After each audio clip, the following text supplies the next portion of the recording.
los impactos que hemos encontrado entre las dinámicas que ocurren entre estos distintos agentes son muy importantes y eso es lo que quiero comentarte, y podemos entrar en detalle de cada uno de estos agentes, porque a la luz de que en el Congreso se discute sobre cómo es necesaria, ¿no?, una regulación laboral en este espacio, yo creo que hace pertinente contar con evidencia que permita evitar, ¿no es cierto?, que se ponga en riesgo que estos beneficios sigan ocurriendo. Vamos a hablar sobre las plataformas virtuales. ¿Qué tanto están creciendo y qué tanto aportan a la economía de los negocios, ¿no? Nosotros estamos en contacto con Carlos Gallardo, él es gerente general del Instituto Peruano de Economía, que han hecho un estudio reciente para decirnos, pues, qué tan presentes están en la economía. Bienvenido, señor Gallardo, a Exitosa. Mucho gusto, Karina, mucho gusto. Gracias. Mucho gusto. Por favor, ¿qué es lo que ha revelado el estudio de IP?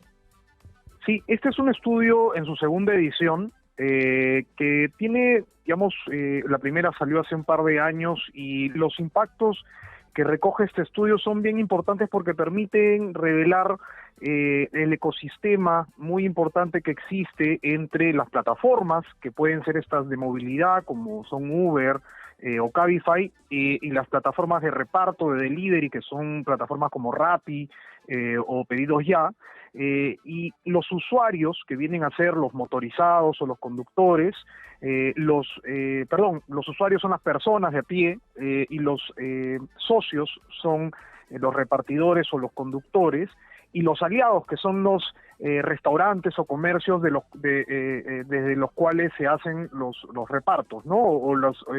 En el caso de los repartos de alimentos, por ejemplo, ¿no? Entonces, los impactos que hemos encontrado entre las dinámicas que ocurren entre estos distintos agentes son muy importantes, y eso es lo que quiero comentarte, y podemos entrar en detalle de cada uno de estos agentes, porque a la luz de que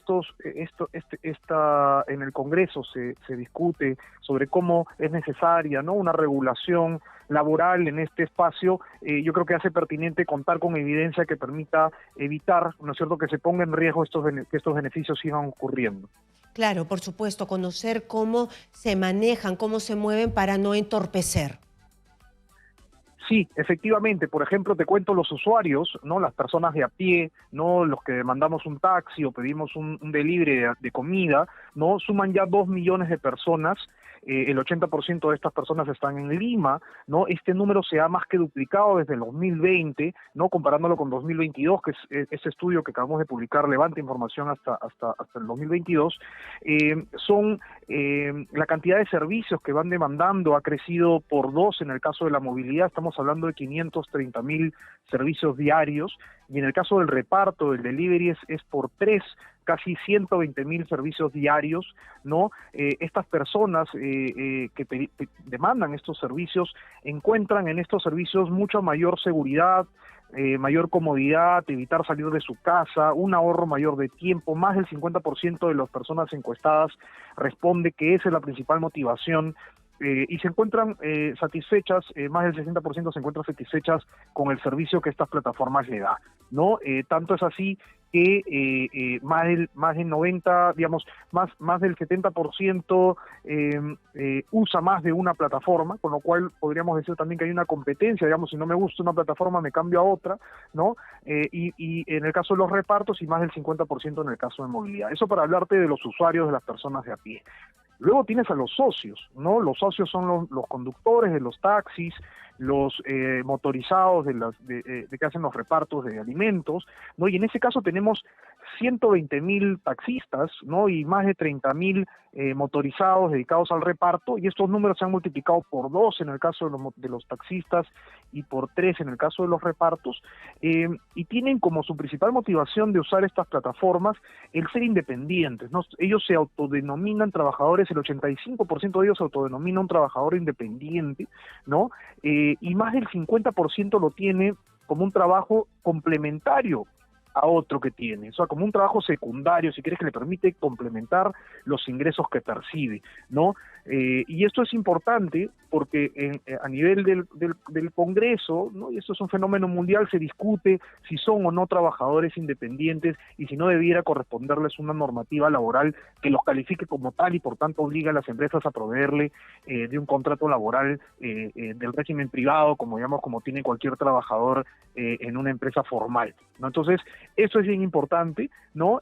Los ingresos que están percibiendo son mucho más altos. Los que consideran esto como un trabajo principal están recibiendo 40% más que una remuneración mínima vital, y esto ya es neto, ¿no? O sea, incluso es más que una RMB, o es más de este 40% porque lo que perciben es neto. Y cuando son como trabajo complementario les permite incrementar sus ingresos entre 20% en el caso de la movilidad y 50% que su trabajo principal, ¿no? O sea, le permite incrementar sus ingresos en esos porcentajes. Yo creo que esto entonces va quedando claro que hay una dinámica muy importante en el caso de los socios también, y que estas plataformas, el uso de estas plataformas les permite tener, ¿no? Pero Para, ustedes hacen sí. la diferenciación, ¿no? La Ujú. diferenciación entre los Rapid, entre que son, me imagino, estas personas Motorizados que o de trabajan, repartidores. claro, y los taxistas, ¿no?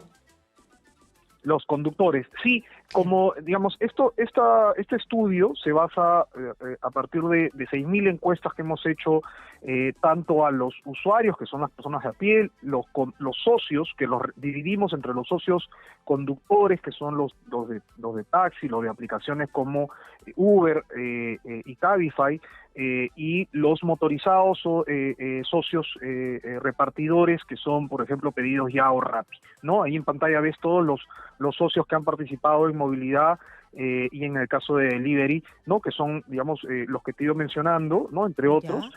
Y sin duda lo dividimos porque ¿Por si bien qué? Sí. comparten muchas características, hay algunas otras características donde sí hay pues una diferencia importante, como por ejemplo, para comenzar, el número, ¿no? La cantidad de conductores es más de 3 veces la cantidad de repartidores, por ejemplo. Ujú, ujú. Y el delivery de las propias tiendas, porque también ellos tienen sus propios repartidores, ¿esos no entran en esta encuesta? Esos no entran en la encuesta, no están, están solo los que son a través de aplicaciones y son de las Ajá, aplicaciones que han participado del estudio, pero mencionas a las tiendas, a los aliados que llamamos nosotros, que son, por ejemplo, los restaurantes o los así es. centros o los supermercados, y ahí también hay un impacto importante. Mira, ahí hay casi 10.000 aliados hoy en día, ¿no? Esto es mucho más de lo que había en 2020, y están vendiendo, ¿no? 1.360 millones de soles en ventas a través de las plataformas. Eso es 30% de sus ventas están yendo a través de las plataformas. O sea, ventas que probablemente en su gran parte no existirían si no fuera porque la existencia de las plataformas permite que este ecosistema que te menciono entre las personas que están en su casa y demandan los alimentos, y hay un motorizado que completa el servicio, ¿no? Permite que tengan estas ventas adicionales, y por eso es que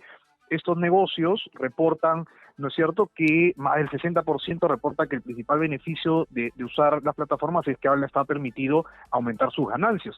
También les ha permitido contratar más trabajadores. El 30% reporta que han incrementado el número de sus trabajadores debido a que necesita contar con más mano de obra para poder brindar este servicio, y eso representa empleo para 6.000 trabajadores adicionales, solo como un impacto, si quieres, producto de las plataformas en los restaurantes. Además están los impactos que se estoy mencionando, que tienen que ver con la existencia pues de una actividad que permite una ganancia adicional para tanto conductores y repartidores. Entonces, en fácil, para que todos entendamos, este mercado virtual ha crecido, está dando trabajo y sí se ve, pues, reflejado en esta encuesta que ustedes han hecho. Está clarísimo que se ha incrementado en el número de empleos que ha dado. Es correcto, es correcto. Mira, tenemos 110.000 conductores, más de 30.000 motorizados, tenemos 10.000 restaurantes y comercios que están vendiendo 30% más gracias a la existencia de la plataforma, tenemos estos restaurantes o comercios contratan 6.000 puestos de trabajo adicionales cada año. Tenemos 2 millones de usuarios que están haciendo uso de estas plataformas y vemos que hay competencia, ¿no? Porque los usuarios tienen alternativas, más del 70% usa más de una plataforma. En el caso de los socios, de los motorizados o conductores, también están usando, ¿no? 40% usa más de una plataforma, entonces en un momento estarán en Uber, en otro momento pasarán a Cabify y así, para darte un ejemplo. Y entonces vemos que esta dinámica es la que yo te comento que no debiéramos dejar, ¿no es cierto?, que se pierdan estos beneficios, y esos beneficios se pueden perder si es que pensamos en regulaciones que las pongan en riesgo, ¿no? Regulaciones que encarezcan el costo, que obliguen a que estos trabajadores, que no todos lo ven como un trabajo principal, sino como complementario, los obligues a que sean trabajadores en planilla. No, digamos, hay una serie de complicaciones que podrían imponer la regulación que se están trabajando en el Congreso, que podrían eliminar estos beneficios y empleos,